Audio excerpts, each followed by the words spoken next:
पूरी दुनिया की सांसें रुकी हुई है।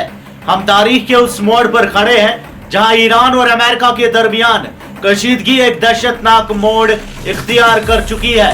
बंद कमरों में, अंधेरी राहों में और सिक्योर फोन लाइंस पर एक खामोश जंग जारी है और वक्त का कांटा उस लम्हे की तरफ बढ़ रहा है जो या तो अमन लाएगा या फिर पूरे खित्ते को राख के ढेर में बदल देगा।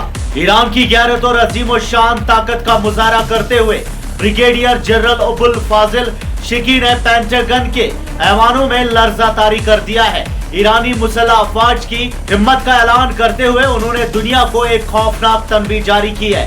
कोई भी दुश्मन, चाहे वो अमेरिका हो या सयोनी रियासत, अगर ईरान की ताकत को आजमाने की जुर्रत करेंगे तो उससे इबरतनाक शिकस्त का सामना करना पड़ेगा। जनरल का पैगाम साफ था, दादागिरी का वक्त खत्म हो चुका है।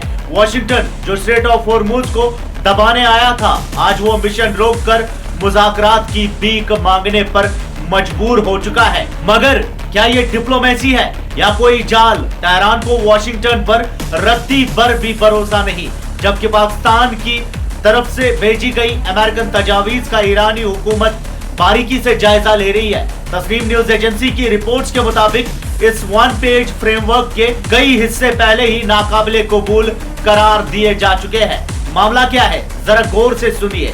पहला, 30 दिन का काउंटडाउन, एक नाजुक वक्फा जो स्ट्रेट ऑफ हॉर्मुज की किस्मत का फैसला करेगा। दूसरा, न्यूक्लियर टकराव, जहां ईरान सिर्फ 5 साल की मुद्दत पर कायम है, जबकि अमेरिका बुज़दिली दिखाते हुए 20 साल का मुतालबा कर रहा है। और तीसरा, ईरान के वो अरबों डॉलर जो अमेरिका ने नाजायज तौर पर मुंजमद किए हुए हैं, उन्हें अब एक सस्ते बार्गेनिंग चिप के तौर पर इस्तेमाल किया जा रहा है। और अगर किसी को ईरान की तैयारी पर शक है तो केश आइलैंड के आसमानों की तरफ देखे। कल रात ईरानी दिफाई निजाम ने दुश्मन के जासूसी ड्रोन्स का वो शिकार किया कि दुनिया देखती रह गई।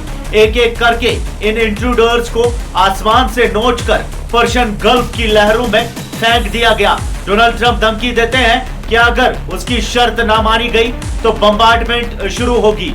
मार्को रूबियो तेहरान की यकजहती पर सवाल उठाता है, मगर जब व्हाइट हाउस अगले 48 घंटों में जवाब का इंतजार कर रहा है तो ईरान के जनूबी साहिल से सिर्फ एक ही गूंज आ रही है, हम तैयार हैं, हम देख रहे हैं और हम कभी सर नहीं झुकाएंगे। अब सवाल यह है, क्या इक्तिसादी नाकाबंदी टूटेगी या ये खित्ता खुली जंग की लपेट में आएगा? दुनिया देख रही है, वक्त भाग रहा है और ईरान अपनी जगह चट्टान बनकर खड़ा है। आपकी क्या राय है, कमेंट्स में हमें जरूर बताएं। मजीद न्यूज अपडेट्स आप तक पहुंचाते रहेंगे। फिलहाल के लिए इतना ही, शुक्रिया।